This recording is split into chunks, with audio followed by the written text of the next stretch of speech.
রাধে শ্যাম দাস এর মন নিয়ন্ত্রণ সম্পূর্ণ অডিও বুক।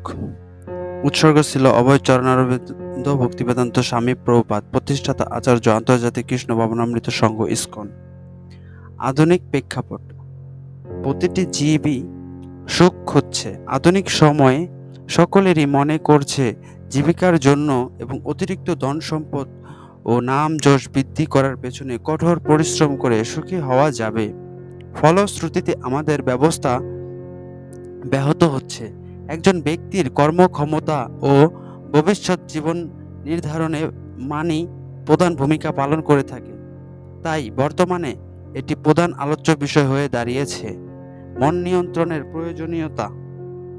আমরা সকলেই জানি যে কোন উপায়ে মনকে নিয়ন্ত্রণ করতে পারলে আমাদের জীবনের অনেক অসাধ্য কাজ সাধন করা সম্ভব হয়ে পড়ে। তাই মন নিয়ন্ত্রণের কথা আসলেই আমরা স্বভাবতই অগ্রহান্বিত হয়ে পড়ি। পাশাপাশি আমরা সকলেই অনিয়ন্ত্রিত মনের ভয়ানক পরিণতি সম্পর্কে জানি। যদি কারো মন অনিয়ন্ত্রিত হয় তবে সেটা তার জীবনকে দুর্বিষহ করে তোলে, এমনকি তাকে আত্মহত্যা পর্যন্ত করতে বাধ্য করে। প্রতিটি বুদ্ধিমান ব্যক্তিরই মন নিয়ন্ত্রণ করার মাধ্যমে শান্তিপূর্ণ জীবনযাপন করা উচিত। বিভিন্ন প্রতিষ্ঠানে মন নিয়ন্ত্রণের ওপর বিভিন্ন কোর্স দিচ্ছে, কিন্তু তাদের বেশিরভাগই প্রকৃত সমস্যার মূলে পৌঁছায় না। তারা আপেক্ষিক কিছু অভিজ্ঞতার ওপর ভাবে মনকে নিয়ন্ত্রণ করার চেষ্টা করে। নিজের প্রকৃত সত্তা, ভগবান ও জীবনের উদ্দেশ্য সম্পর্কে অবগত না হয়ে মন নিয়ন্ত্রণ করার চেষ্টা করাটা একটা ধোঁকা মাত্র, তাই কোনো উপকারই আসে না। তাই এই বইটি হতে যে কেউ বৈদিক শাস্ত্রের সারাতিসার ভগবত গীতার চিরন্তন জ্ঞানের আলোকে মন সম্পর্কে ভালোভাবে জানতে পারবে। মন সম্পর্কে কিছু কথা। মন প্রতিনিয়তই আমাদের নানা সমস্যার সৃষ্টি করে। দেহ ও মনের পরস্পর ক্রিয়াকলাপ অত্যন্ত জটিল, তাই এক্ষেত্রে অপেশাদারী প্রচেষ্টা সর্বদাই ব্যর্থ হয়। তাই মন নিয়ন্ত্রণের প্রথম ধাপ হলো নিম্নোক্ত তিনটি মৌলিক প্রশ্নের উত্তর জানা। আমি কে? এই দেহটি কি? এই সৃষ্টির রহস্য কি? এই প্রশ্নগুলোর যথাযথ উত্তর পেতে সমগ্র সৃষ্টির মূল এবং এই দেহের ডিজাইনার পরমেশ্বর ভগবানের কাছে গিয়ে জিজ্ঞাসা করা উচিত, তুমি কেন এত সব সমস্যা সৃষ্টি করেছ? মন নিয়ন্ত্রণের এই প্রচেষ্টার আমরা সমস্যার মূল কারণ উদ্ঘাটন করার চেষ্টা করছি, তাই এটা স্থায়ী সমাধান। ঠিক যেমন আমরা অসুস্থ হওয়ার পর বিশেষজ্ঞ ডাক্তারের কাছে গেলে তিনি রোগের মূল কারণটি যাচাই করে ঔষধ দিলে আমরা সুস্থ হই, ঠিক তেমনি আমাদের এসব সমস্যা থেকে মুক্তি পাওয়ার জন্য পারমার্থিক গুরুত্ব তত্ত্বাবধানে যেতে হবে। যিনি মানব জীবনের উদ্দেশ্য সম্বন্ধে পূর্ণ জ্ঞাত এবং যিনি দেহ ও মনের সমস্ত ক্লেশের কারণ জানেন এবং তা থেকে চির মুক্তির উপায় শিক্ষা দিতে পারেন। পরমেশ্বর ভগবান শ্রীকৃষ্ণ হচ্ছেন সর্বজন বিদিত জগৎগুরু বা পারমার্থিক জ্ঞান প্রদাতা। তিনি ভগবত গীতায় অর্জুনকে শিক্ষা দিচ্ছেন কিভাবে মনকে নিয়ন্ত্রণ করে বিশুদ্ধ জীবন যাপন করা যায়। ভগবত গীতার প্রারম্ভেই শ্রীকৃষ্ণ অর্জুনকে শেখাচ্ছেন যে আমরা জড়দেহ নই, প্রকৃতপক্ষে চিন্ময় আত্মা। এই জড়দেহটি পোশাকের মতো বহিরাবরণ মাত্র। আত্মা হচ্ছে চিন্ময় সত্তা, যা ভগবানের নিত্য দাস। এই চিন্ময় আত্মা জড়দেহের খাঁচায় বন্দী আছে, যেমন একটি তোতা পাখি খাঁচায় বন্দী থাকে। এই দেহে বন্দী থাকার ফলে আমরা প্রতিনিয়ত দেহে এবং মনে সৃষ্ট নানা সমস্যায় আক্রান্ত। এটা এমন নয় যে আমরা শুধুমাত্র এখন কষ্ট পাচ্ছি, বরং আমরা সুদূর অতীত থেকে কষ্ট পাচ্ছি। তাই বৈদিক শাস্ত্রানুসারে আমাদের জীবনের চূড়ান্ত উদ্দেশ্য হচ্ছে জন্ম মৃত্যুর চক্র থেকে মুক্ত হয়ে ভগবানের ধামে পৌঁছানো, যেখানে চিরায়ত আনন্দ লাভ করা যায়। সেটি আমাদের প্রকৃত আলয়, যেখানে থেকে আমরা এই জড়জগৎ অধঃপতিত হয়েছি। এই জড়জগতে অবস্থান করার কারণে আমাদের মন নানা রকম জাগতিক চিন্তা চেতনা, ভাবধারা ও অপূর্ণ আশায় পরিপূর্ণ। জাগতিক আসক্তির ফলেই মন আত্মাকে দেহ থেকে দেহান্তর, জন্ম থেকে জন্মান্তরের চক্রে ফেলে দেয়। যতক্ষণ পর্যন্ত আমরা মন থেকে জাগতিক আসক্তি ত্যাগ করে দিব্য চেতনা প্রতিস্থাপন করতে না পারছি, ততক্ষণ পর্যন্ত ভগবত ধামে ফিরে যাবার কোনো আশাই নেই। জড়জগতে থাকাকালীন অবস্থায় আমরা দেহ ও মনের সাথে অবিচ্ছেদ্য বন্ধনে যুক্ত হয়ে যাই। তখন মন আমাদের নানা রকম দুঃখ কষ্ট প্রদান করে। এই প্রবন্ধে মন নিয়ন্ত্রণের কতিপয় কৌশল আলোচিত হয়েছে, কিন্তু এসব কৌশল তখনই কাজে লাগবে যখন আমরা নিরন্তর আত্মস্বরূপ জীবনের উদ্দেশ্য ও ভগবত সম্বন্ধীয় জ্ঞান ভক্তি যোগ চর্চা করব। মন নিয়ন্ত্রণে কোনো শর্টকাট উপায় নেই। যদি মন নিয়ন্ত্রণ এত সহজ হতো তবে এটা নিয়ে কেউ এত কথা বলতো না। তাই প্রত্যেক পাঠককে অনুরোধ জানানো হচ্ছে, কৃপাপূর্বক সকলেই এই গ্রন্থটির ভালো উপলব্ধির জন্য পূর্বে প্রকাশিত আর্ট অফ মাইন্ড কন্ট্রোল গ্রন্থটি পড়ুন। কারণ এই বইটিতে আত্মদেহ মন বুদ্ধি কিভাবে কাজ করে তা বর্ণিত হয়েছে। মান অপমানে নিস্পৃহ থাকুন। অপমানিত হলে বিশেষভাবে আমাদের মন উত্তেজিত হয় এবং প্রতিশোধের আগুন প্রতিনিয়ত হৃদয়কে দগ্ধ করে। এই অবস্থা থেকে উত্তরণের একমাত্র উপায় অপমানের প্রতি ভ্রুক্ষেপ না করা। এই গ্রন্থটি যারা পড়ছেন তারা হয়তো চিন্তা করতে পারেন, আমরা কেন অপমানকারীর প্রতিশোধ নেব না? সে আমাকে দুঃখ দিয়েছে, অতএব তাকেও দুঃখ পেতে হবে। কিন্তু বাস্তবতা এই যে সে প্রকৃতপক্ষে আমাদের সমস্যার মূল কারণ নয়, এটা আমাদের পূর্বকৃত কর্মফল। যিনি আমাদের অপমান করছেন তাকে আসলে মায়াদেবী দুঃখ দেওয়ার জন্য যন্ত্র হিসেবে ব্যবহার করছেন। আমরা যখনই এই তত্ত্ব বুঝতে পারব, তখনই আমরা প্রতিশোধমূলক বৃত্তি রেখে সেই অপমান সহ্য করতে প্রয়াসী হব। আজ থেকে 5000 বছর পূর্বে এই রকমই একটি ঘটনা ঘটেছিল। সসাগরা পৃথিবীর অধীশ্বর পরীক্ষিত মহারাজ একদা বনপথে যাবার সময় তৃষ্ণার্ত হয়েছিলেন। যদিও তিনি ছিলেন একচ্ছত্র সম্রাট, তবুও এই বন জঙ্গলের মধ্যে তাকে এক গ্লাস জল এনে দেবার মতো কেউ ছিল না। হঠাৎ তিনি সম্যক ঋষিকে পর্ণকুটির সম্মুখে তপস্যারত অবস্থায় দেখেছিলেন। তৃষ্ণায় কাতর হয়ে তিনি তার কাছেই জল প্রার্থনা করলেন, কিন্তু তখন সেই ঋষি ছিল গভীর ধ্যানমগ্ন, তাই তিনি কোনো কথা শুনতে পাননি। পরীক্ষিত মহারাজ তখন এরকম প্রত্যক্ষ অপমানসূচক ব্যবহার দর্শনে ক্রোধান্বিত হলেন।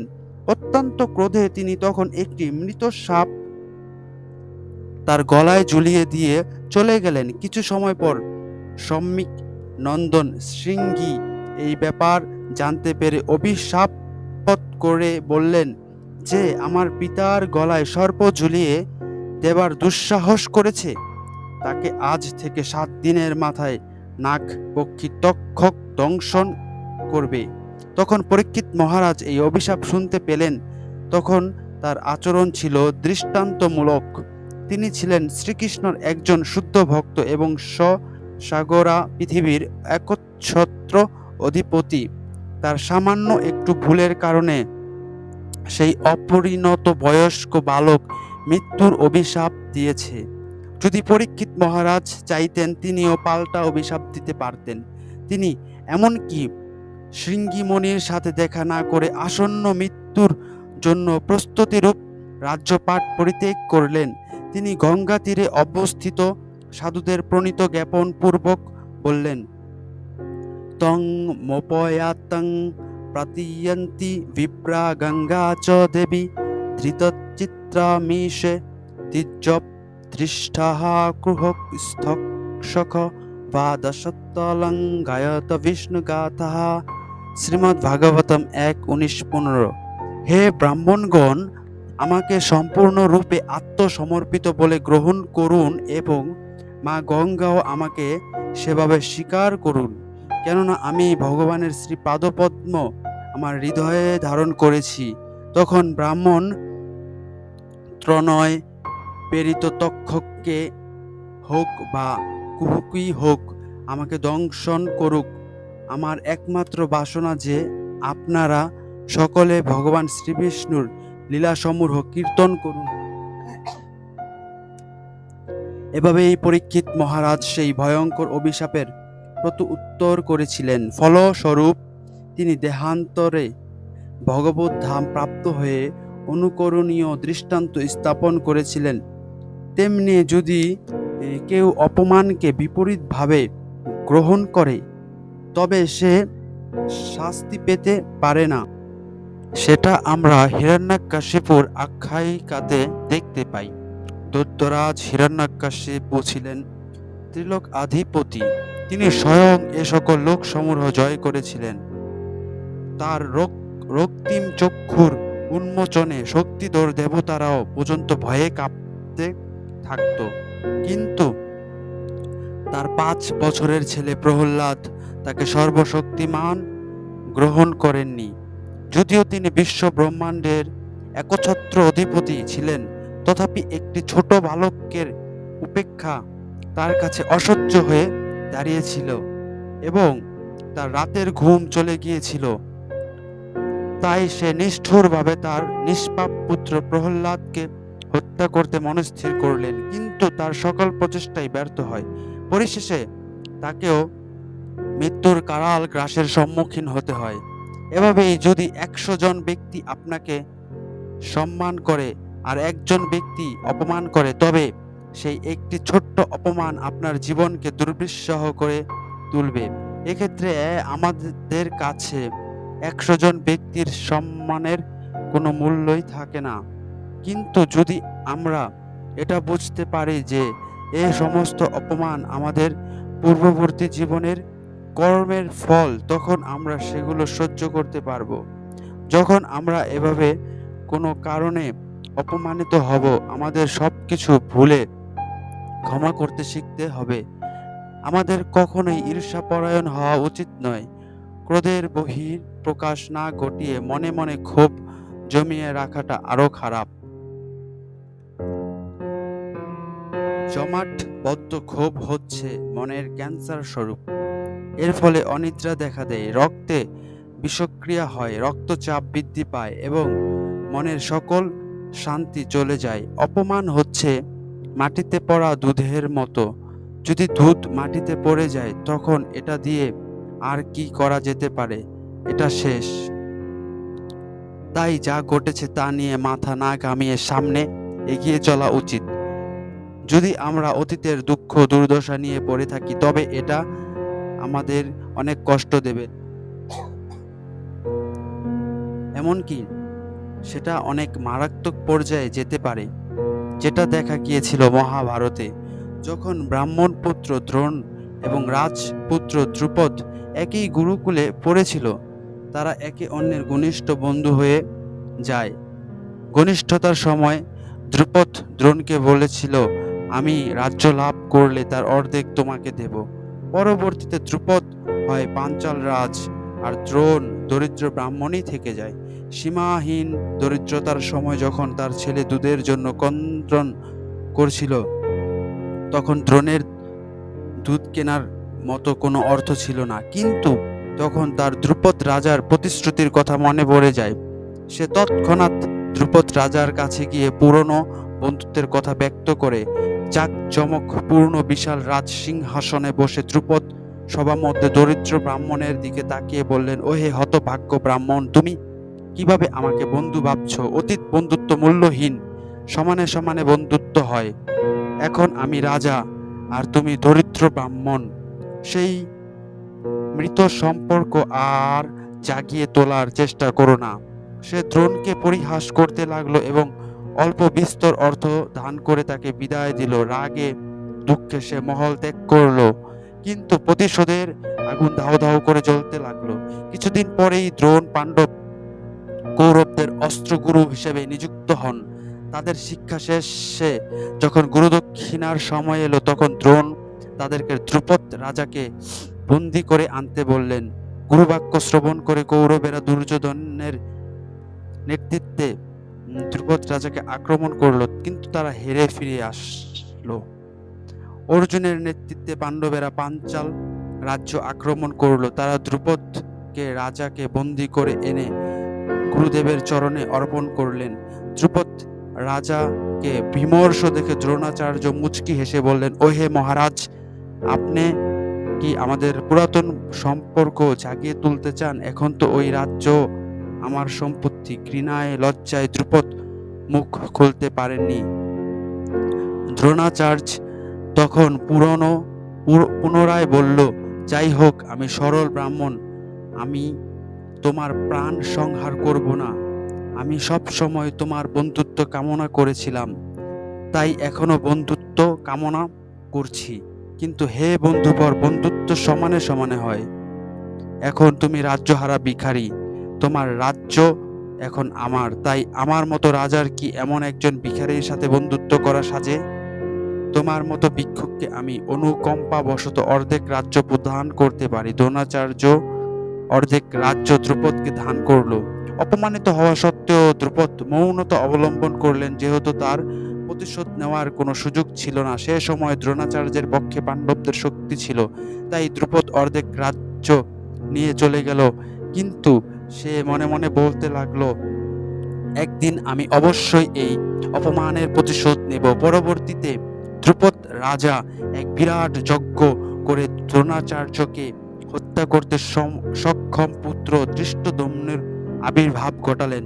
এভাবেই আমরা দেখতে পাই, একজন লোক অন্য কোনো লোকের দ্বারা অপমানিত হলে সে তার প্রতিশোধ নিতে উদ্যত হয়।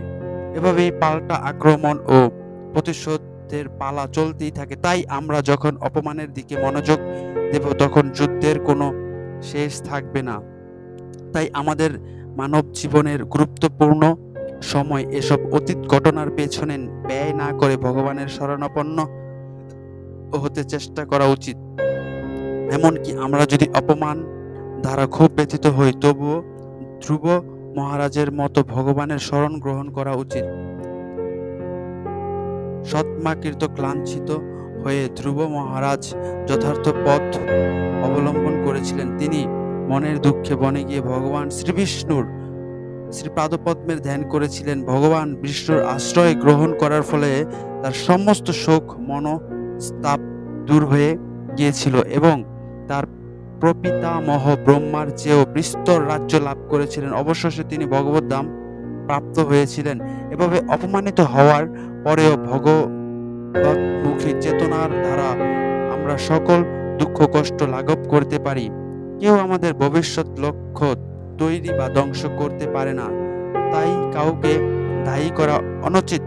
আমাদের ভালো করে জানা উচিত, কেউ আমাদের ভবিষ্যৎ লক্ষ্য তৈরি বা ধ্বংস করতে পারে না। মাঝে মাঝে আমরা হয়তো চিন্তা করতে পারি, অমুক আমার প্রমোশন বন্ধ করে দিয়েছে, অথবা অমুক আমার ব্যবসা ধ্বংস করে দিয়েছে।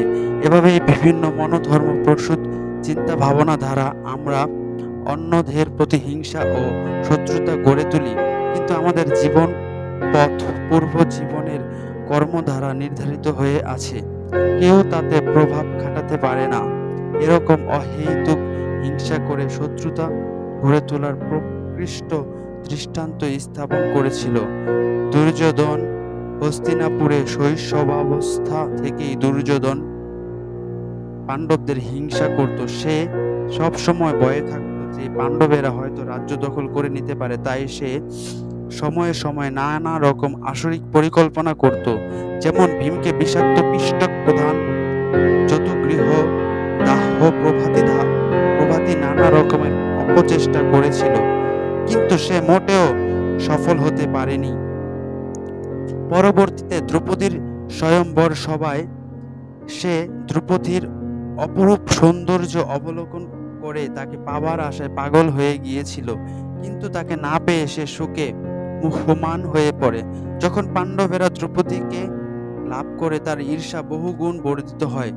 যখন সে বুঝতে পারল যে পাণ্ডবেরা পাঞ্চাল রাজ ধ্রুপদের সাথে সম্পর্কের কথা বলে শক্তিশালী ও সমৃদ্ধ হয়ে উঠেছে এবং যে কোনো সময়ে জোটবদ্ধভাবে তাদের আক্রমণ করতে পারে, তাই তাদের অর্ধেক রাজ্য দিতে মনস্থ করল। কিন্তু তাতেও সে হিংসাপরায়ণ হয়েছিল। সে পাণ্ডবদের কুরু রাজার অনুর্বর জনমানব শূন্য খান্ডব দিল।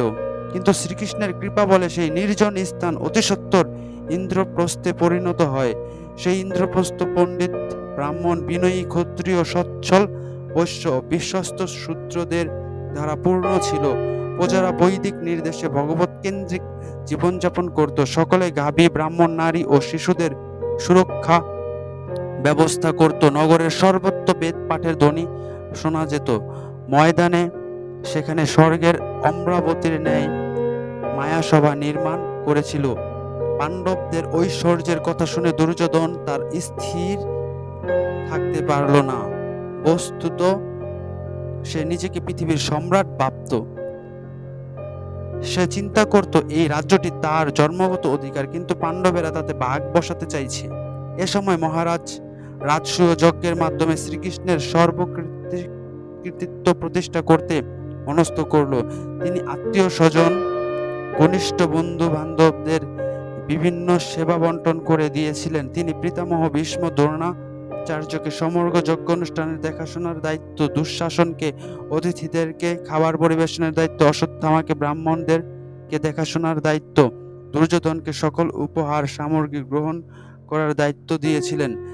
পরমেশ্বর ভগবান শ্রীকৃষ্ণ সেই রাজসূয় যজ্ঞে আগত সকল সাধু ও ব্রাহ্মণদের পদধৌত করার মহৎ দায়িত্বটি গ্রহণ করেছিলেন। শত সহস্র অমূল্য উপহার সমগ্র যুধিষ্ঠিরের জন্য এসেছিল বলে দুর্যোধনের মন ঈর্ষায় জ্বলে উঠল। আর তখন সেই পাণ্ডবদের সেই বিখ্যাত মহাসভায় অতুলনীয় ঐশ্বর্য দর্শন করলেন। তখন তিনি আর হিংসার দাবাগ্নিকে দমিয়ে রাখতে পারছিলেন না। তিনি ক্রোধে জ্বলতে লাগলেন এবং প্রাসাদের অন্যান্য যত্নবান সেবকদেরকে অত্যন্ত কর্কশভাবে ভ্রুকুটি করতে লাগলেন। তিনি তীব্র দুঃখ, দুর্দশা ও হতাশায় নিমজ্জিত হলেন। হস্তিনাপুরে ফিরে দুর্যোধন তার মামা শকুনিকে বললেন, পাণ্ডবদের ঐশ্বর্য আমার পক্ষে সহ্য করা অসম্ভব। কোনো আত্মসম্মানী ব্যক্তির পক্ষে নিজের চেয়ে শত্রু পক্ষের সম্পদ সহ্য করা কি সম্ভব? আমি কিভাবে পাণ্ডবদের সমান শক্তি ও ঐশ্বর্য সম্পন্ন হতে পারবো? এর জন্য আমার সমস্ত প্রচেষ্টা ইতিমধ্যেই বেঁচতে গেছে এবং পাণ্ডবদের ধ্বংস করার প্রচেষ্টাও সম্পূর্ণ ব্যর্থ হয়েছে। অপরদিকে তারা পুকুরে পদ্ম ফুলের মতো বিকশিত হচ্ছে। অতএব আমি আর এক মুহূর্তেও বেঁচে থাকতে পারবো না।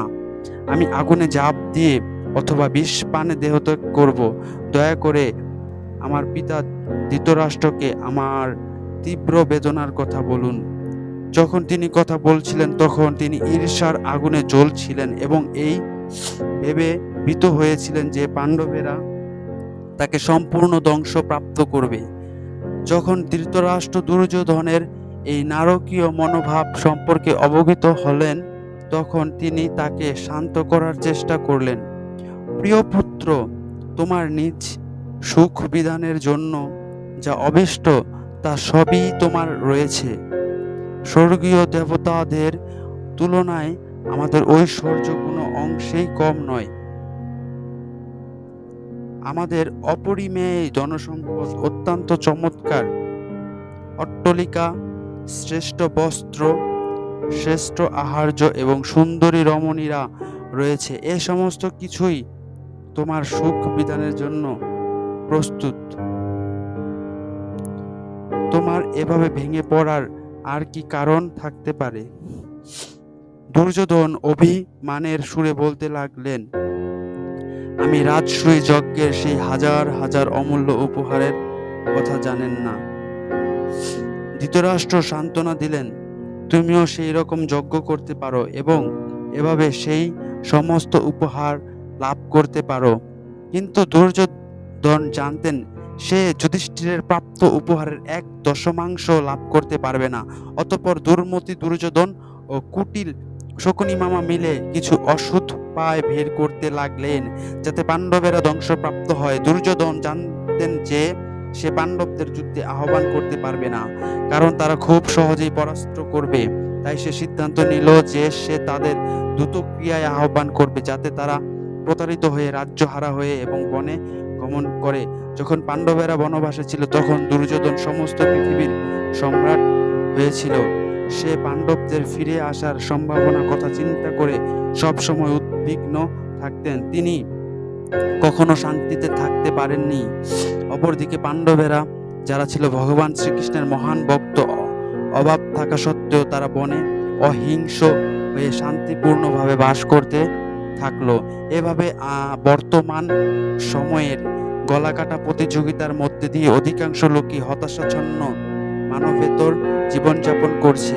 তারা সব সময় ভাবতে থাকে, এই লোকটা আমাকে উপরে উঠতে দিচ্ছে না, এই লোকটার কারণেই আমি জীবনে উন্নতি করতে পারছি না, এই লোকটা আমার চাইতে বড় হয়ে যাচ্ছে, তাকে কিভাবে দমিয়ে রাখা যেতে পারে।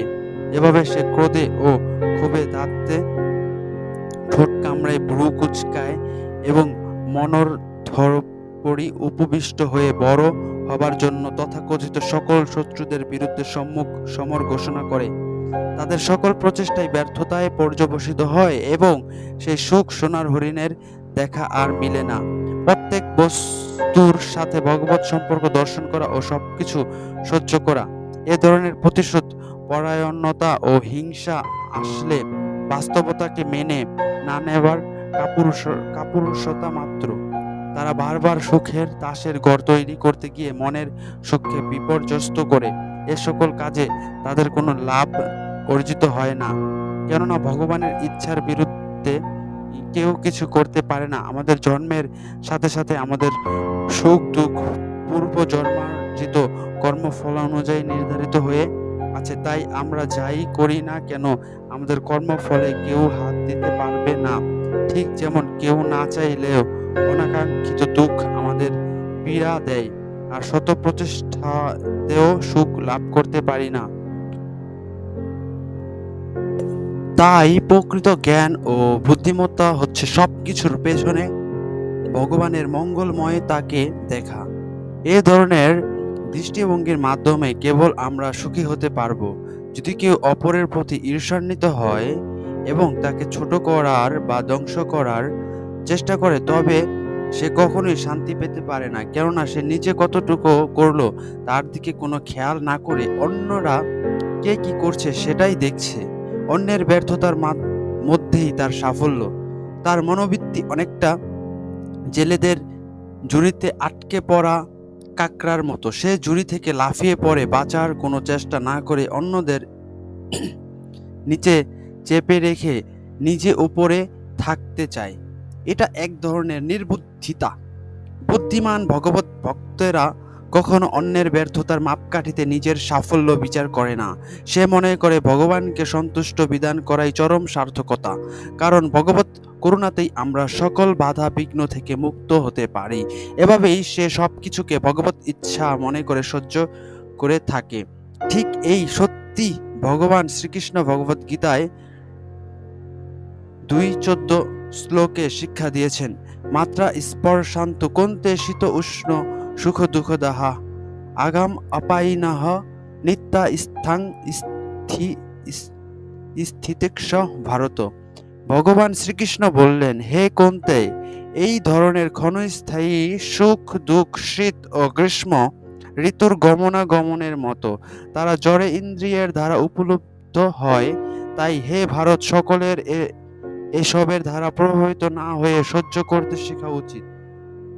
উদাহরণস্বরূপ স্ত্রীর দায়িত্ব হচ্ছে রান্না করা।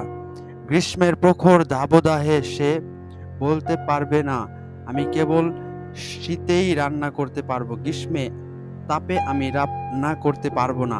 রান্নাঘর উত্তপ্ত হয়ে গেল, তাকে তা সহ্য করে রান্না চালিয়ে যেতে হয়। ঠিক এভাবেই আমাদের দেখতে হবে, জীবনে অনেক কিছু আছে যা আমাদের নিয়ন্ত্রণের বাইরে। যদি সে ভাবে আমি আমার চারপাশের সবকিছু নিয়ন্ত্রণ করতে পারবো, তবে সেটা হচ্ছে এক ধরনের বোকামি। একজন বুদ্ধিমান ব্যক্তি জানেন ভগবানের হচ্ছেন চূড়ান্ত নিয়ন্তা এবং সবকিছু তিনিই নিয়ন্ত্রণ করছেন। এ ধরনের ব্যক্তিরা তাদের জ্ঞানচক্ষে দেখতে পারে কিভাবে আমরা প্রকৃত কড়া নিয়মের গণ্ডিতে আবদ্ধ। যেহেতু আমরা এরূপ নিয়ন্ত্রণাধীন, তাহলে কিভাবে আমরা সকল অবস্থাকে নিয়ন্ত্রণ করতে পারবো? তাই শত সমস্যা, ঝামেলা ও বিদ্রূপ থাকা সত্ত্বেও প্রতিদিন সকালে ঘুম থেকে ওঠার পর থেকে রাতে ঘুমাতে যাওয়ার পূর্ব পর্যন্ত, এমনকি ঘুমন্ত অবস্থায় আমাদের বুঝে নিতে হবে কোনো কিছুর পরিবর্তন করার শক্তি আমাদের নেই। আমাদের ক্ষোভিত না হয়ে সহ্য করতে শিখতে হবে।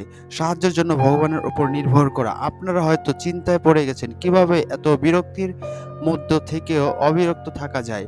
এটা তখনই সম্ভব যখন আমরা বিপদে ভগবত শরণাপন্ন হয়ে ভগবত করুণার উপর নির্ভরশীল হতে পারবো। যখন আমরা তার কাছে শরণাগত হব, তখন তিনি আমাদের ভেতর শক্তি ও ধৈর্য প্রদান করবেন, যেন আমরা সে অবস্থাটাকে সহ্য করে নিতে পারি। এ কারণে অভক্তেরা বিপদের সম্মুখে বাঁচার জন্য নেশা, যেমন চা, কফি, সিগারেট, গাঁজা, ভাং, আফিম, হিরোইন, সিরোসিস, ইয়াবা, মদ প্রভৃতি প্রহেলিকাময় পদ্ধতির আশ্রয় নেয়। এমনকি তারা কাপুরুষতার চূড়ান্ত পরিণত আত্মহত্যাও করে থাকেন। এমতো অবস্থায় আপনি হয়তো প্রশ্ন উত্থাপন করতে পারেন, ভগবানের শরণাপন্ন হওয়ার ব্যাপারটা অনেকটা অস্পষ্ট ও অবাস্তব ধারণা। এটা করার কি কোনো ব্যবহারিক পন্থা রয়েছে? অবশ্যই। হরে কৃষ্ণ মহামন্ত্র জপের মাধ্যমে আমরা ভগবানের শরণাগতি হতে পারি। এই হরে কৃষ্ণ মহামন্ত্রটি হলো হরে কৃষ্ণ কৃষ্ণ কৃষ্ণ হরে হরে, হরে রাম রাম রাম হরে হরে। যখন এটা প্রতিদিন করা হয়, তখন আমরা আধ্যাত্মিক শক্তি, লৌহ সম দৃঢ়তা লাভ করতে পারি, যার দ্বারা জীবনের কোনো পরিস্থিতি সামাল দিতে সক্ষম হব। জপলব্ধ আধ্যাত্মিক শক্তি দ্বারা আমরা এই বিশ্বের সমস্ত দুঃখ কষ্ট সহ্য করতে সমর্থ হব। এর মানে অবশ্যই এমন নয় যে আমাদের অনন্তকাল ধরে এই কষ্ট সহ্য করে যেতে হবে, এর কোনো শেষ থাকবে না। যদিও আমরা এই মুহূর্তে দুঃখ কষ্টের ভোগ করছি, পাশাপাশি মনে রাখতে হবে আমরা ভক্তিমূলক সেবাও করে যাচ্ছি, যার দ্বারা ক্রমান্বয়ে আমরা শুদ্ধ থেকে শুদ্ধতর হচ্ছি।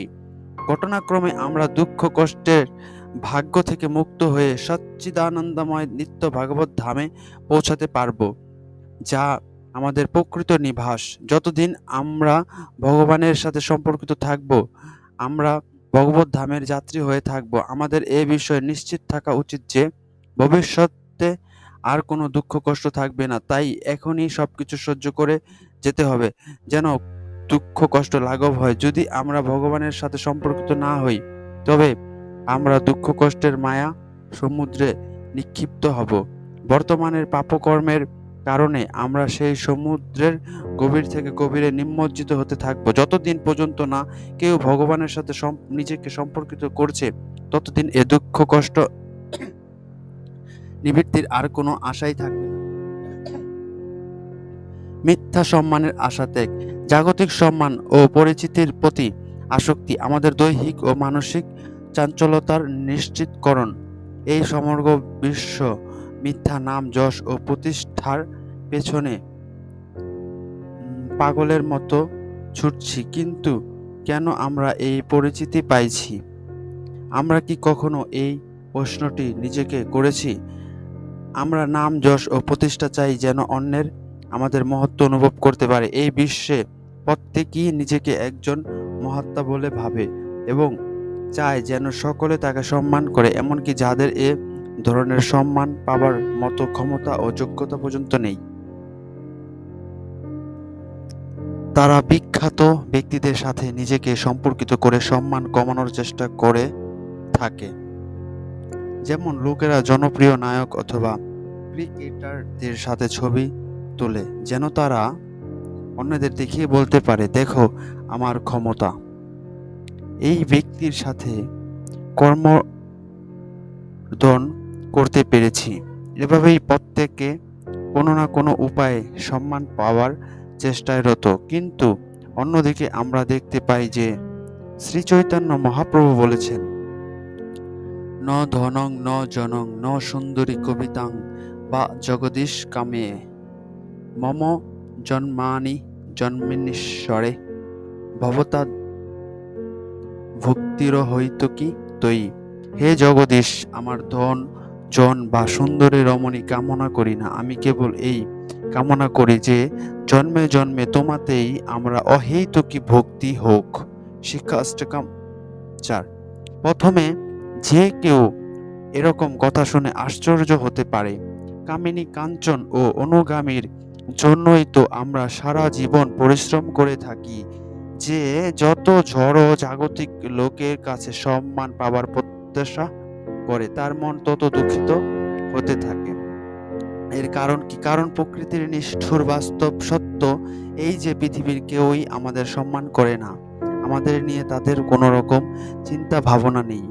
তাদের সম্মান ও আকর্ষণ আমাদের বৃত্তের প্রতি। এ সম্পর্কে অগণিত উদাহরণ দেওয়া যেতে পারে। একটি পতিতা হয়তো বা সুন্দর হাসি দিতে পারে, মিষ্টি স্বরে কথা বলতে পারে এবং সব রকমের ইন্দ্রিয় চাহিদা মেটাতে সাহায্য করতে পারে। তার ব্যবহার দেখে ভদ্রলোকেরা হয়তো মানস সমুদ্রে বিচরণ করতে করতে ভাবতে পারে, আহা, সে আমার প্রতি কতই না আকৃষ্ট। বস্তুত আমি হ্যান্ডসাম বটে, কিন্তু সে পতিতা যে কার প্রতি আকৃষ্ট তা যখন পকেট খালি হয়ে যাবে তখনই বোঝা যাবে। গাছে যখন ফুলে ফুলে পূর্ণ থাকে তখন অনেক রকমের পাখি আসে, আস্তানা বানায়। গাছটি হয়তো ভাবতে পারে, এত পাখি আসছে কোথা থেকে, নিশ্চয়ই আমার অনেক গুরুত্ব রয়েছে। কিন্তু ফল শেষ হয়ে যায় তখন পাখিরা কোথায় যায়? যখন বনে অনেক রকমের হরিণ শাবকেরা বিচরণ করতে আসে, বন ভাবতে পারে, আমি নিশ্চয়ই খুব সুন্দর, দেখো না কত রকমের হরিণ আসছে। কিন্তু যখন আর সেই সবুজ গাছ থাকবে না, একটি হরিণও দেখা যাবে না। তেমনি চারপাশের লোকের ভিড় দেখে মনে হতে পারে তারা নিশ্চয়ই আমাদের মহত্বের দ্বারা প্রভাবিত হয়ে এসেছে। কিন্তু বৃদ্ধ বয়সে যখন দেহকে আর সুশ্রী দেখাবে না কিংবা আমাদের সহায় সম্পত্তি হারিয়ে যাবে, তখন সেসব লোক কর্পূরের ন্যায় উধাও হয়ে যাবে। চিত্রতারকারা বা ক্রিকেটাররাও যৌবনে হাজারো সমর্থকদের দেখে ভাবতে পারে যে তারাই বিশ্বসেরা।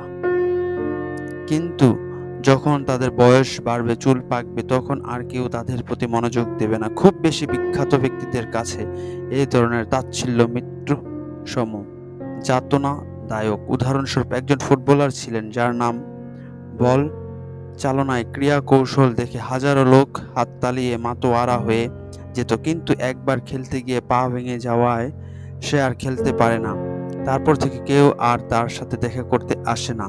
এমনকি সে যদি এভাবে অপদস্থ নাও হয়, তবুও মৃত্যুর সময় তার জমানো সকল ধন সম্পদ প্রভাব প্রতিপত্তি এখানেই রেখে যেতে হবে। এতে কি আঁচ করা যায় যে জাগতিক সম্মানের প্রতি মোহ যে কতটুকু বোকামি। ভগবানের প্রতি সম্পর্ক স্থাপনের প্রচেষ্টাই সবচাইতে বড় প্রাপ্তি। এরকম জাগতিক সম্মান পাবার আকাঙ্ক্ষা ত্যাগ করে আমরা ভগবানের সাথে সম্পর্কিত হবার জন্য হাজারা প্রচেষ্টা করছি, কেননা তিনি একমাত্র ব্যক্তিত্ব যিনি আমাদের কি আছে তা না দেখে আমাদের ভালোবাসেন। তিনি সব সময়ের জন্য আমাদের শুভাকাঙ্ক্ষী এবং হৃদয়ের ঘনিষ্ঠতম বন্ধুরূপে থাকেন। এমনকি আমরা তার দিকে ফিরে না তাকালেও তার প্রতিনিধিরূপে সাধু মহাত্মাদের চরণে শরণাগত হওয়া উচিত। একজন ব্যক্তি তখনই সেটা করতে পারবে যখন সে বুঝবে যে জীবনের সবচেয়ে বড় প্রাপ্তিটি কি। আধুনিক সময়ে লোকেরা মনে করে বিদেশে গিয়ে প্রচুর টাকা উপার্জন করা আর স্বদেশে প্রভুত সম্পত্তি নিয়ে ঘর সংসার করাটাই জীবনের বড় প্রাপ্তি। কিন্তু ইতিহাস বলে যারা এসব চিন্তা করে থাকে তাদের ভবিষ্যতে অনেক কষ্ট পোহাতে হয়। সমুদ্রের বিশাল ঢেউ যেমন সমুদ্র তীরের বালুকা নির্মিত প্রাসাদ মুহূর্তের মধ্যে ধুয়ে নিয়ে যায়, এমনি ভগবানের কালচক্র আমাদের ইন্দ্রিয় তৃপ্তির সমস্ত কামনা বাসনা সমূলে উৎপাটিত করবে। এটাই জড়জগতের নির্মম বাস্তবতা। এই কারণেই শ্রীচৈতন্য মহাপ্রভু বলেছেন, আমি ধন জন সুন্দরী রমণী চাই না, বরং তিনি প্রার্থনা করেছেন কৃপাপূর্বক আমাকে আপনার পদে অহেতুক শুদ্ধ ভক্তি প্রদান করুন। শাস্ত্রে ঘোষিত হচ্ছে প্রেমা পুমার্থ মহান, অর্থাৎ কৃষ্ণ প্রেম লাভ করে চরম প্রাপ্তি। এর কারণ কি? কারণ আমাদের প্রকৃত কামনা হচ্ছে সুখ, আর সেই সুখ তখনই লাভ করা যেতে পারে যখন আমরা কাউকে ভালোবাসি এবং কেউ আমাদের ভালোবাসে। এই ভালোবাসার একমাত্র যোগ্য পাত্র হচ্ছেন ভগবান, কারণ ভগবান ছাড়া অন্য কারোর সাথে সম্পর্ক কালের গ্রাসে পতিত হবে। সেই সুখ এবং মানসিক শান্তি আপনা আপনি আসবে যদি ভগবানের প্রতি সুপ্ত ভালোবাসা জাগ্রত হয়। সেই ভালোবাসা জাগ্রত করার উপায় হচ্ছে ভগবানের সেবা, সর্বক্ষণ ভগবৎ স্মরণ এবং ভগবানের দিব্য নাম জপ। কিন্তু যদি ভগবানের সাথে আমাদের সম্পর্ক পুনঃস্থাপন করার পরিবর্তে জাগতিক প্রগতির প্রতিযোগিতায় আসক্তি হই, তবে আমাদের অবশ্যই হতাশায় ভুগতে হবে। যতক্ষণ আমরা জীবিত আছি ততক্ষণ আমরা কখনো মানসিক শান্তি পাবো না। আর মৃত্যুর সময় আমরা দেখব সারাটা জীবন যা কিছু অর্জনের চেষ্টায় ব্যয় করেছি তা এখন জোর করে কেড়ে নেওয়া হচ্ছে। চাহিদা বাড়িয়ে ভিক্ষুকের মতো থাকার চাইতে চাহিদা কমিয়ে রাজার মতো চলা ভালো। মানুষের জাগতিক বিষয়ের প্রতি লোভ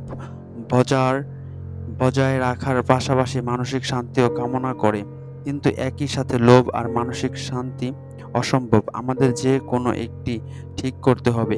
একটি সুন্দর উক্তি আছে, ভগবান আমাদের চাহিদা অনুযায়ী সব সরবরাহ করেন, কিন্তু লোভ অনুযায়ী নয়।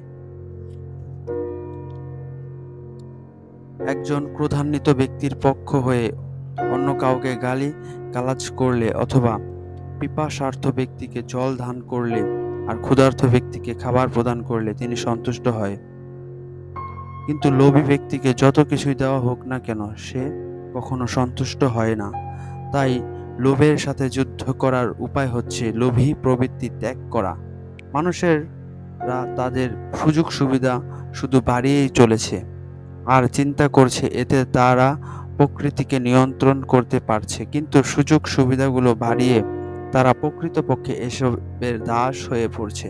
ধরা যাক একজন আধুনিক মানুষ যার চারপাশে সকল আধুনিক সুবিধাগুলো বিদ্যমান, তার গ্রাইন্ডার মেশিন আছে তাই তার হাতে ব্যবহার করতে হয় না, তার একটি মোবাইল আছে তাই বিছানা থেকে নেমে গিয়ে কল রিসিভ করতে হয় না, তার রিমোট কন্ট্রোলার রয়েছে যার দ্বারা বিছানায় বসে থেকেই টেলিভিশন চালানো যায়। এখন এমনকি রিমোট কন্ট্রোলারের সাহায্যে তা করা যায়। এসব আরাম আয়েশের ব্যবস্থা করে তারা ভাবছে, ওহ, সারা বিশ্ব আমার হাতের মুঠোয়, আঙ্গুলের টিপের সাহায্যে আমি চারপাশের পরিবেশ নিয়ন্ত্রণ করতে পারি। কিন্তু প্রকৃতপক্ষে সে এসব যন্ত্রের দাস হয়ে পড়েছে। যদি এগুলোর মধ্যে কোনো একটা বিগড়ে যায় তবে তার ভোগান্তির আর অন্ত থাকে না। তাহলে এ রকম অর্থহীন প্রকৃতির ফল কি? যারা এই ধরনের আরামদায়ক যন্ত্রসমূহ ব্যবহার করছেন, বার্ধক্য দশায় তাদের নানা যাতনায় ভুগতে হয়। সে যখন ডাক্তারের কাছে যায় তখন ডাক্তার বলে, আপনি সারা জীবন কোনো ব্যায়াম করেননি, তাই এখন থেকে ঠিক যেভাবে কুয়ো থেকে জল তোলা হয় সেভাবে হাত উঠানামা করুন, অথবা জাতাকল ঘোরানোর মতো হাত কোমর ঘোরান, অথবা আপনাকে খুব ভোরে জগিং করতে যেতে হবে। কি দুর্ভাগ্য! প্রকৃতির নিয়মেই মানুষকে সবকিছু করতে হয়, আর যদি সে সবকিছু করে তবে তার কখনো বাতের ব্যথা বা এ ধরনের কোনো রোগ হয় না। কিন্তু শারীরিক এই মৌলিক ক্রিয়াকলাপকে যদি কেউ কষ্টকর মনে করে, এসব কাজ সহজে করার জন্য বিভিন্ন যন্ত্র নিয়ে আসে, তবে তাকে অবশ্যই কষ্ট ভোগ করতে হবে। পরিশেষে অসুখ বাধিয়ে আগে যে সকল কাজ করতে অনীহা প্রকাশ করত, তখন সেসব কাজ করতে বাধ্য হয়। কিন্তু দুর্ভাগ্যজনক হলেও সত্য, বোকা লোকেরা গাধার মতো পরিশ্রম করে, ধন সঞ্চয় করে শুধুমাত্র এসব যন্ত্রপাতি কেনার জন্য, কিন্তু এর মাধ্যমে নিজেকেই ফাঁদে ফেলে। উদাহরণস্বরূপ, ক্রেডিট কার্ডের মাধ্যমে ক্রয় করার ব্যবস্থাও প্রহেলিকাময়।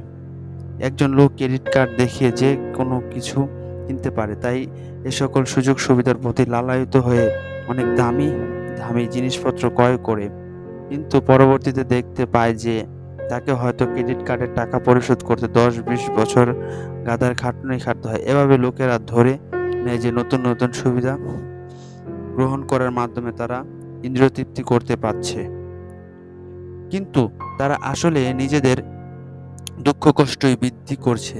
তাই জড়জাগত জড় প্রকৃতি ভগবানের সৃষ্ট। মায়া এত শক্তিশালী যে তারা তাদের সম্পত্তিকে ভগবানের সেবায় না লাগিয়ে নিজেদের ইন্দ্রিয় তৃপ্তি সাধনে ব্যবহার করে। মায়া দেবী তাদের সাথে প্রবঞ্চনা করে থাকে। এ সম্পর্কে একটি গল্প বলা যায়। একদা এক সাধু পর্বতারোহণ করেছিল। পায়ে হেঁটে হেঁটে এত উপরে ওঠা খুবই কষ্টসাধ্য হবে ভেবে সে ঠিক করলো ঘোড়ায় চড়ে উপরে উঠবে। সে তখন গাইতে লাগলো, হে রাম গদি ঢিলা দে, অর্থাৎ হে রাম একটা ঘোড়া দাও। তখনই এক পথিক সাধুকে কষ্ট করতে দেখে একটি নাদোষ নদোষ ঘোড়া দান করলো। ভগবান এত দ্রুত তার প্রার্থনা পূরণ করলো দেখে সে খুবই খুশি হলো। সে তাড়াতাড়ি ঘোড়ার উপরে উঠে চালাতে লাগলো। হঠাৎ করে ঘোড়াটি থেমে গেল। অনেক আঘাত করা সত্ত্বেও সে এক ইঞ্চিও নড়ল না। সাধু তখন নিচে নেমে দেখলো যে এটি ছিল একটি গর্ভবতী কটকি। একমাত্র সে বাচ্চা প্রসব করছে। বাচ্চার প্রতি অপাত্য স্নেহের ধারণ সে আর চলতে চাইছে না। সাধুটি হতবুদ্ধি হয়ে ভাবতে লাগলো কিভাবে ঘোড়াটিকে নড়ানো যায়। হঠাৎ তার মাথায় একটি বুদ্ধি এলো। তখন সেই সাধু বাচ্চা ঘোড়াটিকে কোলে করে সামনে যেতে শুরু করলো। অপাত্য স্নেহের টানে ঘট্টকিও পেছন পেছন চলতে লাগলো। সাধু তখন মনে মনে গর্ববোধ করতে লাগলো, বাহ, আমি কৌশলের দ্বারা এই ঘোড়াটিকে চালাতে পারছি। কিন্তু কিছু দূর যাবার পর বাচ্চাটির অনেক ওজন থাকার কারণে সে হাঁপাতে শুরু করলো। তখন সে আবার চিন্তা করে দেখলো, আমি চেয়েছিলাম ঘোড়ায় চড়তে, কিন্তু ঘোড়া এখন আমাতে চড়েছে। তাই আমার আগের অবস্থায় ভালো ছিল। এভাবেই আমরা আমাদের সুবিধা বাড়াতে গিয়ে যে সমস্ত উপকরণ ব্যবহার করি সেগুলো নিয়ে নানা ধরনের কষ্টে ভুগে থাকি। সরল জীবন ও উচ্চ চিন্তা। বৈদিক জীবনধারার ভিত্তি হচ্ছে সরল জীবন, উচ্চ চিন্তা। আমাদের উচিত শুধুমাত্র মৌলিক চাহিদাগুলো মেটানোর জন্যই কাজ করা, আর বাকি সময় আধ্যাত্মিক চেতনা পূর্ণ জাগরণের চেষ্টায় রত থাকা। কিন্তু কিভাবে সেটি সম্ভব? ভক্তিমূলক সেবাকর্ম, দিব্য নাম জপ এবং শ্রীমদ্ ভাগবতম, রামায়ণ, মহাভারত আদি ভগবানের দিব্য নির্দেশনা পূর্ণ শাস্ত্র অধ্যয়ন করার মাধ্যমেই এটি সম্ভব। কেউ প্রশ্ন করতে পারে, এত সব কিছু করার পেছনে কারণ কি? কারণ মূল স্বরূপে আমরা ভগবানের নিত্য আবিচ্ছেদ্য অংশ এবং একই সাথে তার দাস। আমরা সেই অমৃত লোকের বাসিন্দা ছিলাম, যেখানে জন্ম মৃত্যু, রোগ ব্যাধি, বার্ধক্য নেই। জীবন সেখানে নিত্য, পূর্ণ, জ্ঞানময় ও আনন্দময়। একজন বুদ্ধিমান ব্যক্তি এ ধরনের জীবন যাপন করতে ইচ্ছুক। শ্রীকৃষ্ণকে আমাদের জীবনের কেন্দ্রে রেখে উচ্চ চিন্তায় সরল জীবন যাপন করলেই সেটি সম্ভব। কিন্তু কেন একজন চাহিদাকে সর্বনিম্ন করার প্রয়োজন? ধরুন আপনি টাকা ট্রেনে করে খুলনায় কিছুদিনের জন্য বেড়াতে যাচ্ছেন। আপনি কি সেখানে সুখে থাকার জন্য ঘর বাড়ি তৈরি করবেন, নাকি সাথে করে ফ্রিজ, টেলিভিশন সবকিছু নিয়ে যাবেন? অবশ্যই না, কেননা গন্তব্যে পৌঁছালে ট্রেনে তৈরি করা বাড়ি ঘরে ফেলে চলে আসতে হবে। তেমনি সারা জীবনের কষ্ট অর্জিত সম্পদগুলিকে বিলাসিতায় ব্যয় করে জীবনের চরম উদ্দেশ্যকে ভুলে থাকা সময়ের অপচয় মাত্র। কারণ জীবন অত্যন্ত সংক্ষিপ্ত ও ক্ষণস্থায়ী। কিন্তু সবচেয়ে আশ্চর্যের বিষয় এই যে লোকেরা ঢাকায় একটি ফ্ল্যাট কেনার জন্য সারা জীবন কতই না কঠোর পরিশ্রম করে। যখন সে ক্রয় করার ক্ষমতা অর্জন করে, তখন সে তার জীবনের শেষ প্রান্তে চলে আসে এবং কোনরূপ ভগবত ভাবনা বা জীবনের উদ্দেশ্য সম্পর্কে অবহিত না হয়ে, এমনকি সেই ফ্ল্যাটটি উপভোগ করার আগেই তাকে জগৎ ত্যাগ করতে হয়। যদি আমরা সে সময় ভগবানের দিব্য নাম জপের মাধ্যমে ভগবত ভাবনায় নিযুক্ত থাকি, তাহলে আমাদের মন ধীরে ধীরে তুলোর মতো হালকা হতে থাকবে। তখন সহজেই মনকে পরিচালনা করা যাবে, তখন জীবনটাকে মমের মতো আশানুরূপভাবে সাজাতে পারবো। তখন যে কেউ এ জড়জগৎ থেকেও চিন্ময় জগতে আনন্দের স্বাদ পেতে পারে। দায়িত্বশীল হন, সমস্যা ডেকে আনবেন না। একটা বিষয় একটু খেয়াল করে দেখা যাক। আমাদের বলা হয়েছে ভগবানের স্মরণ ও দিব্য নাম জপ করতে। এতে সকল দায়িত্ব ও কর্তব্য আদি পরিত্যাগ করে অলস হয়ে বসে থাকাকে বোঝায় না। আদর্শ কাজটি হবে নিয়ন্ত্রিত থাকা, দায়িত্বহীন হওয়া নয়। কিন্তু আমাদের মনে রাখতে হবে আমরা যেন সমস্যা ডেকে না আনি। মাঝে মাঝে আমরা চিন্তা করে থাকি আমি এত বেতন পাচ্ছি, সেও সমান বেতন পাচ্ছে, কিন্তু সেসব খুব কম কাজ করে, প্রায়ই কাজে ফাঁকি দেয়। তবে আমি কেন এত কষ্ট করব, আমিও ফাঁকি দেব। কর্তব্যের অবহেলা করলে আমাদের মনে দোষানুভূতি হয়, যা আমাদের উদ্বিগ্নতাকে বহুগুণে বাড়িয়ে দেয়। তাই সবচেয়ে নিরাপদ ও শ্রেষ্ঠ উপায় হচ্ছে সততা ও দায়িত্বশীলতার সাথে কাজ করা এবং ভগবত কেন্দ্রিক জীবনযাপনের চেষ্টা করা। দায়িত্বশীলভাবে কাজ করার সাথে সাথে আমাদের আরেকটু চতুর হওয়া প্রয়োজন। লক্ষ্য রাখতে হবে আমরা যেন অতিরিক্ত দায়িত্ব কাঁধে তুলে না নেই, তা না হলে আমরা শুধু সমস্যায় ডেকে আনব। এ ধরনের অতি দায়িত্বশীল লোকেরা ভাবে সে এত কাজ করছে, তাই আমিও দেখিয়ে দেব যে আমিও কাজ করতে পারি। এভাবে আমরা একা দায়িত্ব কাঁধে তুলে নিতে গিয়ে ভগবানের কথা ভুলে যাই, নিজের পরিবারের কথা খেয়াল থাকে না, এমনকি দৈনন্দিন কার্যাবলীর কথাও মনে থাকে না। এভাবে আমরা পাগলের মতো দিনে 24 থেকে 16 ঘন্টা হাড়ভাঙ্গা পরিশ্রম করি। এ কাজের কোনো শেষ নেই। মানুষ এরকম সীমাহীন জাগতিক কার্যকলাপের বেড়াজালে এতটাই আবদ্ধ যে নিরন্তর দুঃখ ভোগ করতে বাধ্য হয়।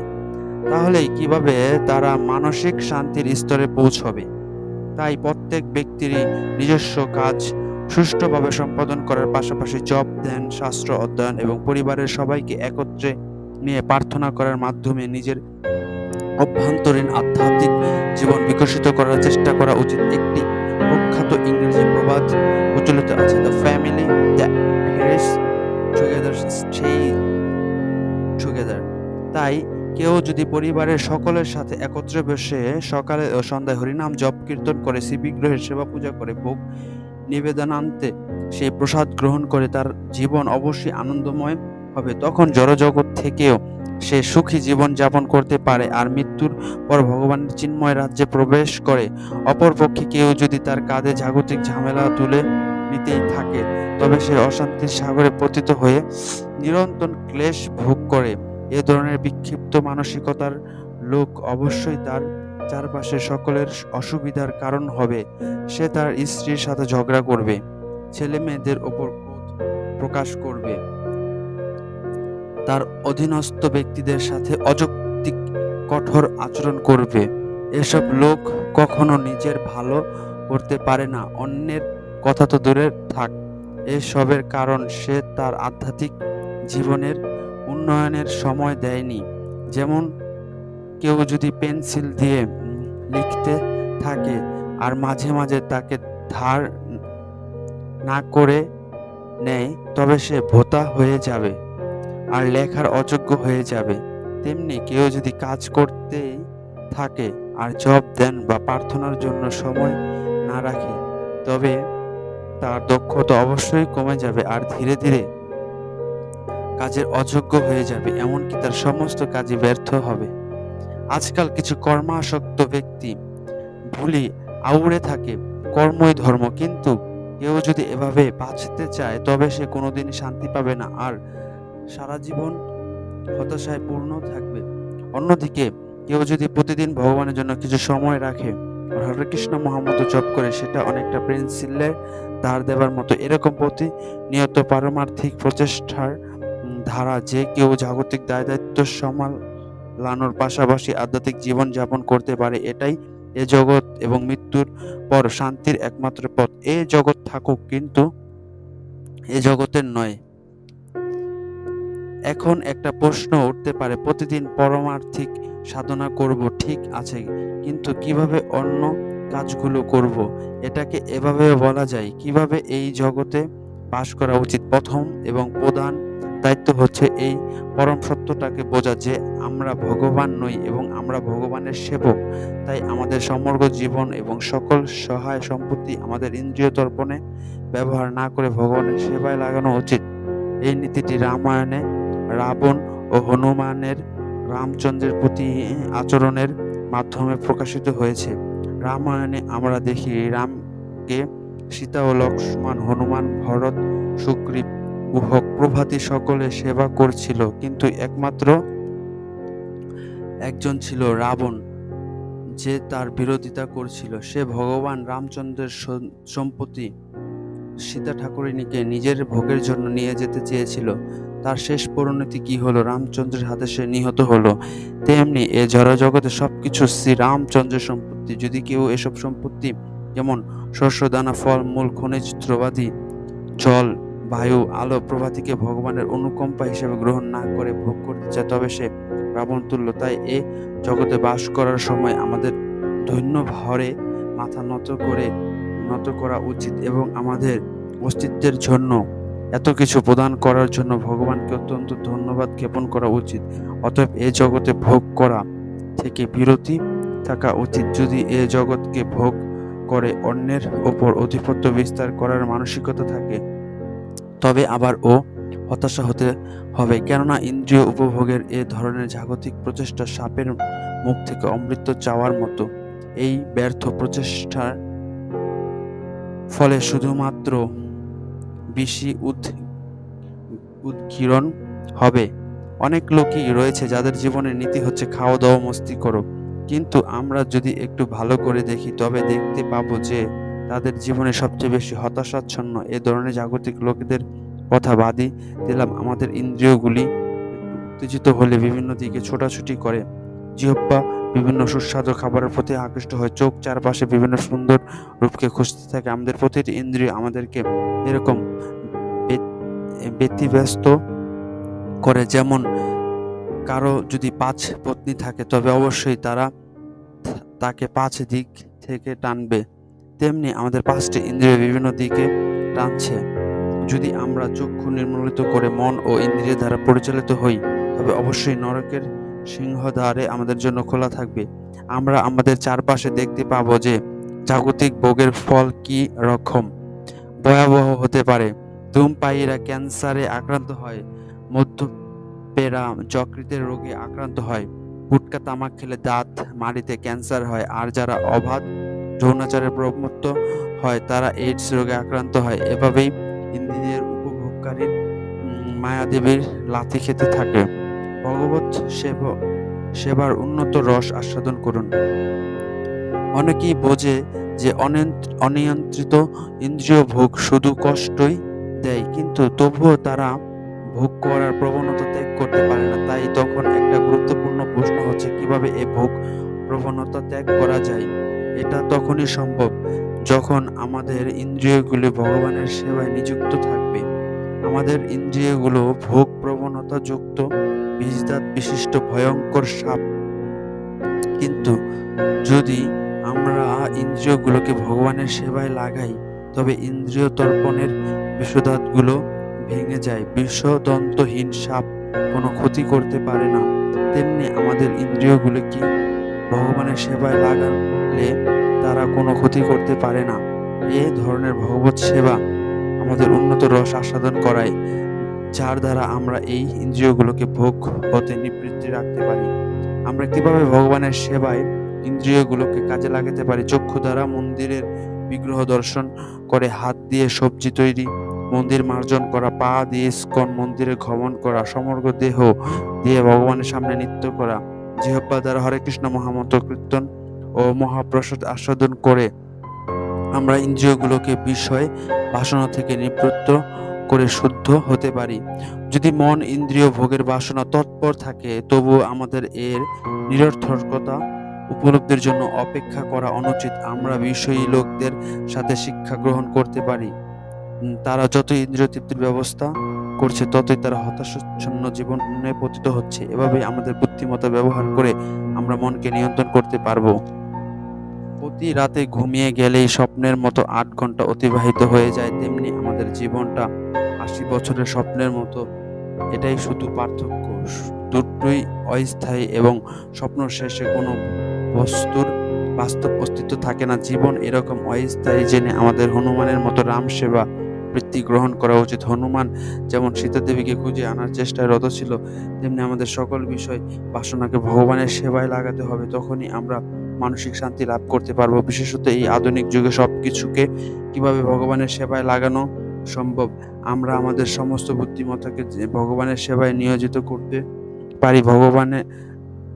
কম্পিউটারের দক্ষ ব্যক্তিরা ভগবান ও ভগবানের বাণী সম্পর্কিত বই কম্পোজ করতে পারে।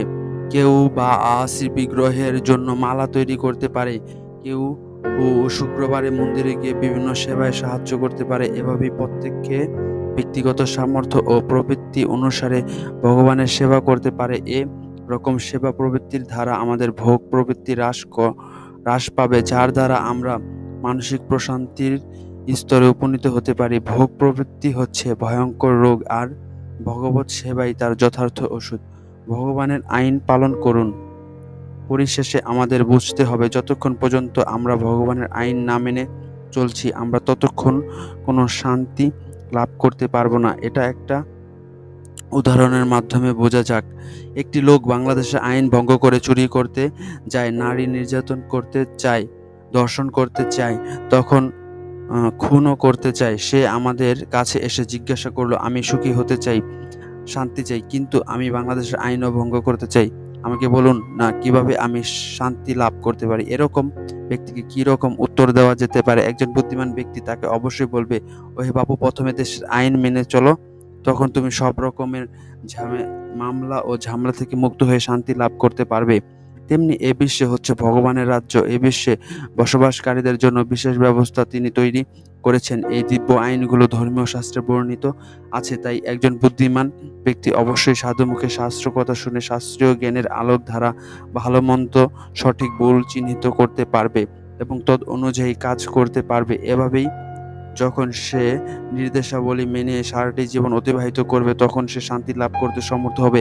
ভগবানই আমাদের একমাত্র নিত্যকালের বন্ধু। এ জগতে তিনি ছাড়া অন্য আমাদের এত আপন নেই। আমাদের সমস্যা বা বিপদকালে কেউ আসবে না, এমনকি বিপদের সময় সকল বন্ধুরা পালিয়ে যেতে পারে। আমাদের অনেক রকম বন্ধু রয়েছে, যেমন অফিসে কলিগদের বলা হয় বন্ধু, সামাজিক হিতকাক্ষীদের মিত্র প্রভাতী, কিন্তু ভগবানকে বলা হয় সুহৃদ, অর্থাৎ তিনি আমাদের হৃদয়ের চেয়েও কাছাকাছি ব্যক্তি। এটি আমরা নাও জানতে পারি। ভগবান এমনই মহান বন্ধু, যাকে আমরা ভুলে গেলেও তিনি আমাদের ভোলেন না। তিনি তবু আমাদের ভালোবাসেন। একজন মাতা যেমন সন্তানকে আদর করতে গিয়ে দুষ্ট, শান্ত, বাধ্য, অবাধ্য বিচার করে না, তেমনি ভগবান আমাদের সাহায্য করতে কার্পণ্য করে না। ভগবান শ্রীকৃষ্ণ গীতায় বলেছে, সুহৃদং সর্বভূতানাম, অর্থাৎ আমি প্রতিটি জীবাত্মারই চিরবন্ধু, হিতাকাঙ্ক্ষী। তাই ভগবানকে আমাদের জীবনের কেন্দ্রে স্থাপন করার বিদ্যা জানতে হবে। এ সম্পর্কে অর্জুন মহাশয়ের দৃষ্টান্ত দেওয়া যেতে পারে। অর্জুন শ্রীকৃষ্ণের সেবা ভিন্ন আর কিছু করেননি, এমনকি তার যুদ্ধের অভিনয়টাও ছিল শ্রীকৃষ্ণের আনন্দ বিধানের জন্য। যুদ্ধে যাবার পূর্বে অর্জুন শ্রীকৃষ্ণকে পরিক্রমা করে প্রণীত জ্ঞাপন করেছিল, অর্জুনের কাছে শ্রীকৃষ্ণের চাইতে আপন আর কেউ নেই। এটি সকলের জন্যই সত্য, কেননা গীতায় শ্রীকৃষ্ণ বলেছেন, সর্বস্ব চাহং হৃদি সন্নিবিষ্ট, অর্থাৎ আমি সকলের হৃদয়ে পরমাত্মা রূপে বিরাজমান। প্রত্যেকের হৃদয়ে আত্মার পাশে পরমাত্মা বিদ্যমান। এই পরমাত্মাও শ্রীকৃষ্ণের অংশ প্রকাশ। এই পরমাত্মাই সর্বদা আমাদের সাহায্য করে ও পথ দেখিয়ে নিয়ে চলে। তাই ভগবানের সাথে ভালোবাসার সম্পর্ক তৈরি করাই পরম প্রাপ্তি। এটা প্রাপ্ত হলে মানসিক শান্তি আপনা আপনি চলে আসবে। আমরা রাতারাতি ডাক্তারের নির্দেশ মতো ট্যাবলেট খেয়ে শান্তি পেতে পারি না, এমনকি ভগবত সম্বন্ধহীন কিছু জাগতিক প্রক্রিয়ার শান্তি আসে না। মাঝে মাঝে জনগণকে শান্তি ট্রেনিং বলা হয়। একটা আকৃতি চিন্তা করুন বা একটা রূপ চিন্তা করুন। কিন্তু এ ধরনের সকল প্রচেষ্টাই ব্যর্থ হবে, কেননা তা চিরশান্তি দিতে পারবে না। আধ্যাত্মিকতা বাস্তবিকতা ভাবে প্রকৃত শান্তি দিতে পারে না। আর এ ধরনের আধ্যাত্মিক উন্নতি অনেকাংশে পারপার্শ্বিকতার উপর নির্ভর করে। সাত্ত্বিক গুণসম্পন্ন বস্তুগুলো আমাদের আধ্যাত্মিক উন্নতিতে সহায়তা করে। উদাহরণস্বরূপ, সাত্ত্বিক আহার, মহাপ্রসাদ, সাত্ত্বিক পোশাক পরিধান, সাত্ত্বিক পরিবেশ, বাস, সাধুসঙ্গ ও শাস্ত্র অধ্যয়ন আমাদের ভগবত উপলব্ধিতে সহায়তা করে। প্রতিনিয়ত এরকম সাত্ত্বিক অভ্যাস আমাদের ভগবানের নিকট নিয়ে যায় এবং আধ্যাত্মিক উন্নতির সহায়তা করে। অন্যদিকে আমরা যদি রজতম বৃদ্ধিকারী বস্তু নিয়ে ব্যস্ত থাকি, তবে আমাদের মন আরো উত্তেজিত হয়ে উঠবে। উদাহরণস্বরূপ, ভূত প্রেত ও সামরিক অগ্রাসনের চলচ্চিত্র দেখলে, বিকৃত যৌন অরুচিকর অশ্লীল ছবি দেখলে বা নেশা গ্রহণ প্রভৃতি করলে মানসিক শান্তি থেকে অনেক দূরে চলে যেতে হবে। হরে কৃষ্ণ মহামন্ত্র জপই একমাত্র মহাঔষধ। আমাদের জীবনের একটা মহৎ অংশ জপ, ধ্যান, প্রার্থনা, তীর্থযাত্রা, উপবাস, উৎসব, উদযাপন, সাধুসঙ্গ তথা আত্ম-উপলব্ধির জন্য দেওয়া উচিত। আমাদের মনকে জাগতিক দুঃখ থেকে উদ্ধার করতে এগুলো খুবই গুরুত্বপূর্ণ। ইসকনের তথা হরেকৃষ্ণ আন্দোলন প্রতিষ্ঠা আচার্য শিল প্রভুপাদ একটি সুন্দর ব্যবস্থা করে দিয়েছেন, যার দ্বারা সহজেই মানসিক শান্তি লাভ করা যায়। সেটি হচ্ছে হরেকৃষ্ণ মহামন্ত্র জপ করা। ছোট বড় নির্বিশেষ যে কেউ এই অভ্যাস গড়ে তুলতে পারে। নিয়মিত ও আন্তরিক ভক্তরা প্রতিদিন 16 মালা জপ করে এবং তারা কখনো ভাবে না যে এভাবে বসে থেকে ভগবানের নাম জপ করার মাধ্যমে সময় নষ্ট হচ্ছে, কেননা হরেকৃষ্ণ মহামন্ত্র জপ তাদের কার্যক্ষেত্রের দক্ষতা বাড়িয়ে দিচ্ছে, যার দ্বারা কম সময় অনেক বেশি কাজ সম্পন্ন করা সম্ভব। এ কারণে হরেকৃষ্ণ মহামন্ত্র জপ আমাদের দৈনন্দিন কার্যক্রমের বাধা নয়, বরং সহায়ক। অধিকন্তু সারা বিশ্বের হাজারো ভক্তরা বাস্তবিক উদাহরণ দিচ্ছে কিভাবে তারা হরেকৃষ্ণ মহামন্ত্র জপের মাধ্যমে আমিষ আহার, ধূমপান, মাদক দ্রব্য গ্রহণ, অবাধ যৌনাচার প্রভৃতি কুঅভ্যাসের থেকে মুক্ত। এভাবে যে কেউ এ ধরনের নীচ প্রবণতা ত্যাগ করে অধিকতর উন্নত রস আস্বাদন করতে পারে। এতে এর হৃদয় মন এত পবিত্র ও হালকা হয়ে যায় যে কোনো বিষয়ে খুব দক্ষতার সাথে কর্ম সম্পাদন করা যায়। এভাবে মন্ত্র জপ, ধ্যান কৌশল অবলম্বন করে মন জয় করার চূড়ান্ত পর্যায়ে উন্নতি হওয়া যায়। মনের প্রকৃত ও জপের গুরুত্ব সম্পর্কে একটি গল্প উল্লেখ করা যেতে পারে। একবার একটি ভদ্রলোক এক সাধুকে তুষ্ট করেছিল। প্রতিদিন হিসেবে সাধু তাকে একটি অতিকায় দৈত্য প্রদান করল এবং বলল, একে নিয়ে যাও, সে তোমার যে কোনো কাজ করে দিতে পারবে। কিন্তু সাধু তাকে সাবধান করে দিল, যদি তাকে অবসরে রাখো তবে সে তোমার ক্ষতি করবে। লোকটি বলল, আপনি চিন্তা করবেন না, আমার হাজার হাজার কাজ জমা আছে। লোকটি ওই দৈত্যকে সাথে নিয়ে গেল। বাড়িতে গিয়ে তাকে আদেশ করলো, এই 1000 একর জমি চাষ করো। দৈত্যটি 5 মিনিটের মধ্যে ফিরে এসে বলল, হে প্রভু, আমাকে কাজ দিন। লোকটি বলল, আমাকে একটি রাজপ্রাসাদ বানিয়ে দাও।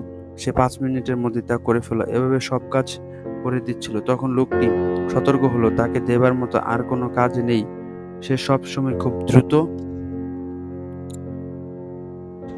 কাজ করে ফেলে, তাই সে কি করতে পারে?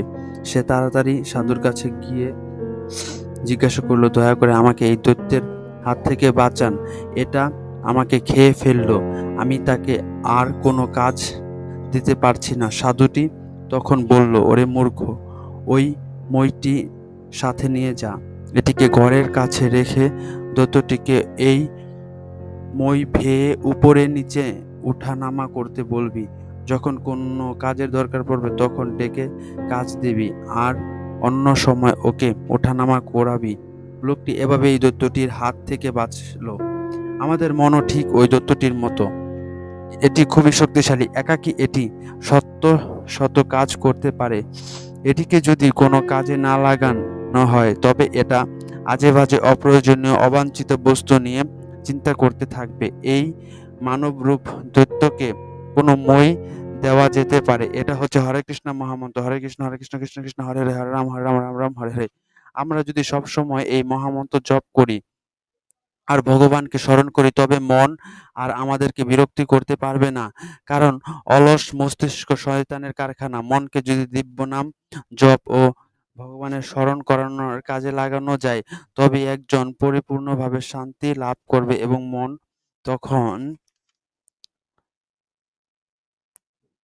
নিজের ও সকলের জন্য ভালো কাজ করতে ব্যাপৃত থাকবে। যদি আমরা সেই শুদ্ধ মন ও শুদ্ধ চেতনা লাভ করতে চাই, তবে আমাদের উচিত সমগ্র মানবজাতির কল্যাণে সেই দিব্য জ্ঞান প্রচার করা। এভাবেই মনের শান্তি প্রতিষ্ঠা করার পাশাপাশি পরোপকার করাও সম্ভব। হরে কৃষ্ণ।